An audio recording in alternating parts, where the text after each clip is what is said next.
Hi, Terry Vanderheiden here. I wanted to pick up one of the DJI new drones, the Mavic 4 Pro. But after checking B&H and a few other trusted sites, I quickly realized that the Mavic 4 Pro was out of stock everywhere in the US.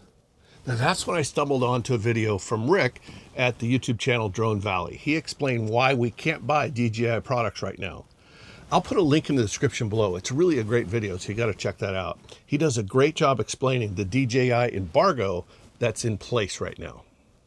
Now, as far as I can see, the embargo has little to do with tariffs, but more about political backroom deals where lots of money is changing hands. But me being me, I wasn't satisfied. I wasn't going to wait around. I still wanted to get one. So I took a risk. I went to eBay where I found what looked like a reputable seller, Eurozoo Japan, and compared the price to B&H's published retail of about $4,500 for the whole creator combo. Their eBay listing was $3,697.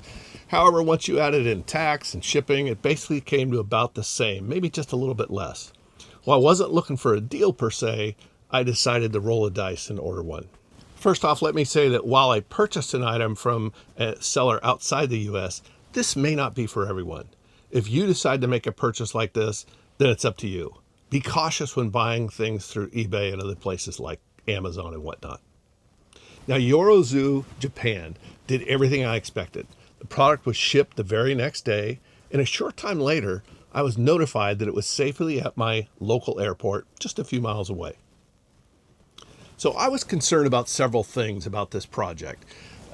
First of all, the things that could go wrong with this purchase. But at least it was on US soil, so that was problem one that was solved. Next, was the product going to make it through customs? Well, I don't know all about how customs works. I figured that at least it might take a while to make its way to my door. Now, it did take some time. About 5 days later, I got a notice from FedEx that it was on my way. Sure enough, it arrived at my door as promised. Oh, and by the way, FedEx just a couple days ago sent me a bill for like $46 from FedEx. I'm not sure what that's about, but I guess it's from the airport to me. I don't know. I think just FedEx wants to get a little piece of this whole thing. I'm not sure.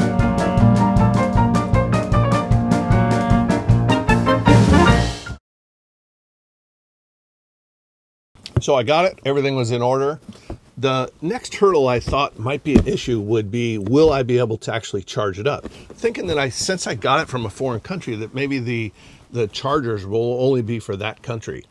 I was wrong about that. In fact, when I opened it up, I could see that there were not only chargers for the US, but all the adapters I needed for any of the European countries and other places that had different charging abilities. So getting it charged up is not an issue. I'm very happy with the way everything showed up and all the products that are inside of it, that all the accessories that I expected to. Again, I got the combo that comes with the drone and the controller and everything, and actually even a case.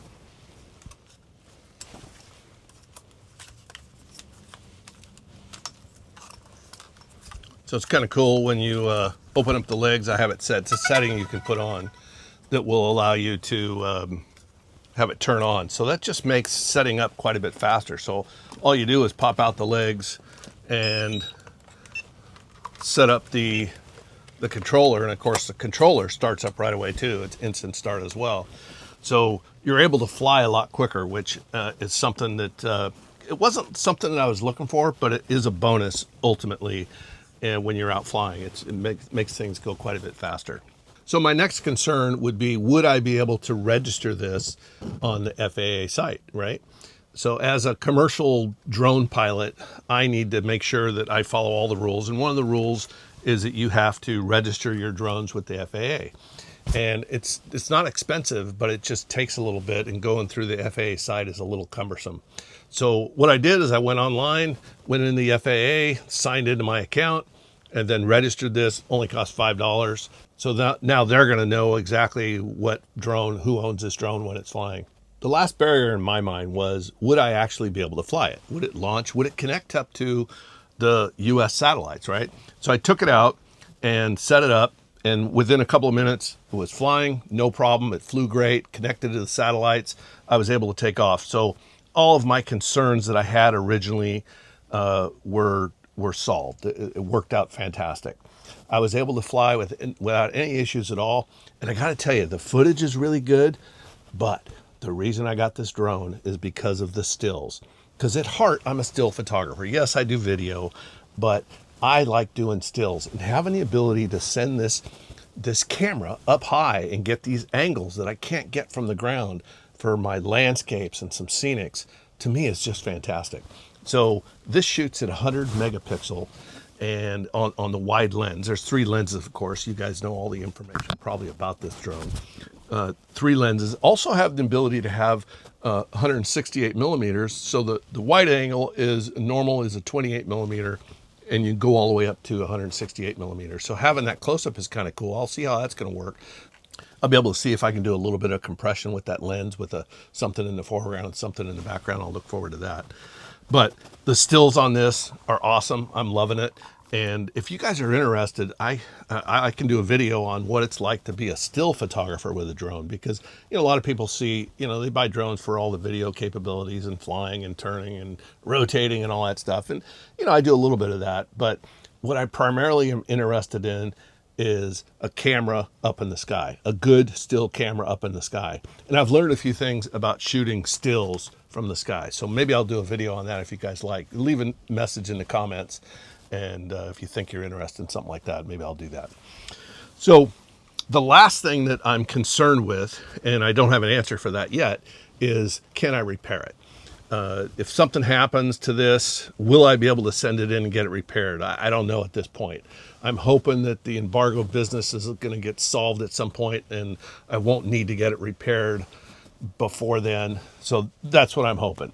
But if you guys know anything, if you've had any experience of getting something repaired these days from DJI, because in the past, anytime I've ever had to repair something, whether it was getting, if it crashed or something weird, DJI was fantastic. I'm in Northern California. I sent it out. I think it went to Southern California. Got it back in just a couple of days. They did a fantastic job with repairs. So I didn't have to send it all the way to China to get repairs. But I don't know. I'm not sure exactly how that's going to work. I'm hoping I don't have to deal with it.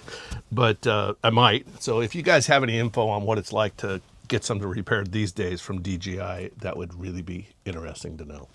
Lastly, I want to reiterate something. Before you go running to eBay, let me be super clear about this. This worked for me. It might not work for everyone. If you decide to buy outside the US, you are taking on a risk. Be cautious, do your research, and know that my story had a happy ending, but yours may not. All right, I'll look forward to any of your comments, and I'll see you next time.